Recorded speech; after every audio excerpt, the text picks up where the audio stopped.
La commune de Seclin s'est engagée dans un agenda 21 en janvier 2011 et dans ce cadre, nous favorisons la biodiversité en instaurant progressivement une gestion écologique, respectueuse des équilibres naturels, économe en eau et en énergie, limitant ainsi les intrants de synthèse.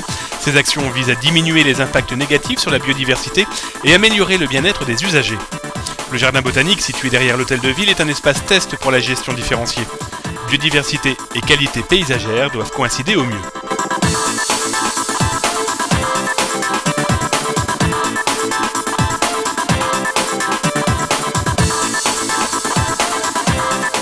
Le mélange de plantes vivaces et annuelles permet d'avoir une floraison plus durable dans le temps.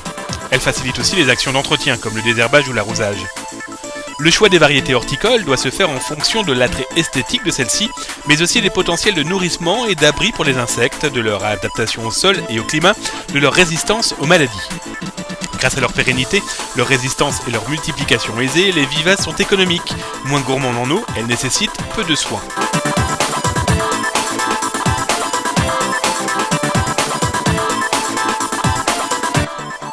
Fleurir plus naturel, c'est possible avec des mélanges fleuris champêtres. Ceux-ci comportent le plus souvent un mélange d'annuels et de vivaces. Il est important de conserver une diversité locale d'espèces végétales, mais aussi de préserver les insectes ou animaux utilisant ces milieux. Ces plantes sont souvent moins gourmandes en eau, résistantes aux maladies et insectes nuisibles. La diversité biologique permet aussi une régulation autonome des insectes ravageurs. Les insectes pollinisateurs sont essentiels pour la vie des écosystèmes, mais surtout pour notre alimentation.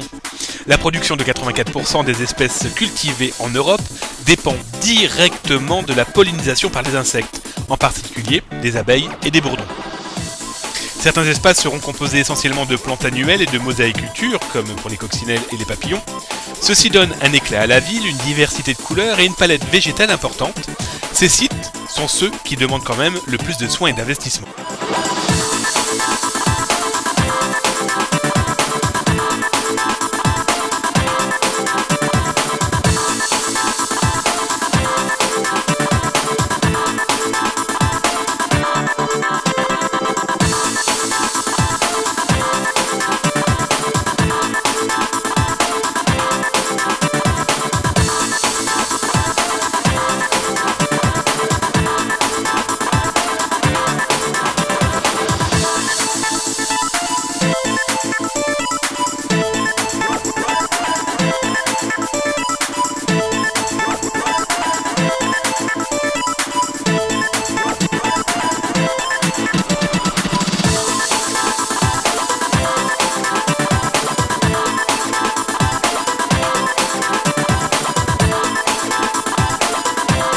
La ville de Seclin s'est engagée en 2010 à réduire de 50% ses consommations en désherbants et pesticides.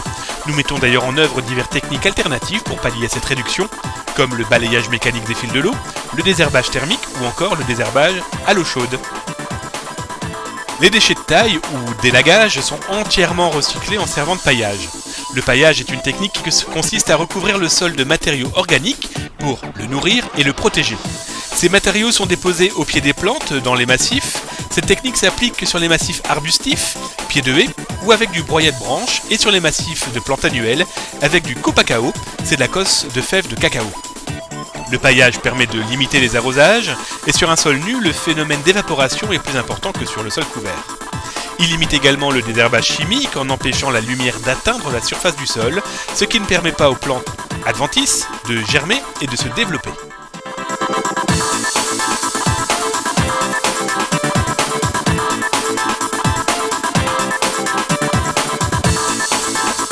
Il crée également un lieu propice aux insectes utiles. Les matériaux utilisés servent de refuge pour les insectes utiles pendant l'hiver.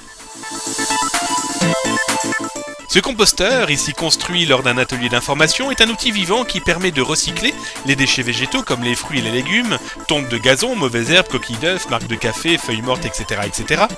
Ces matériaux se décomposent en présence de l'air et d'humidité sous l'action de micro-organismes comme les champignons, les bactéries, des insectes ou encore des vers.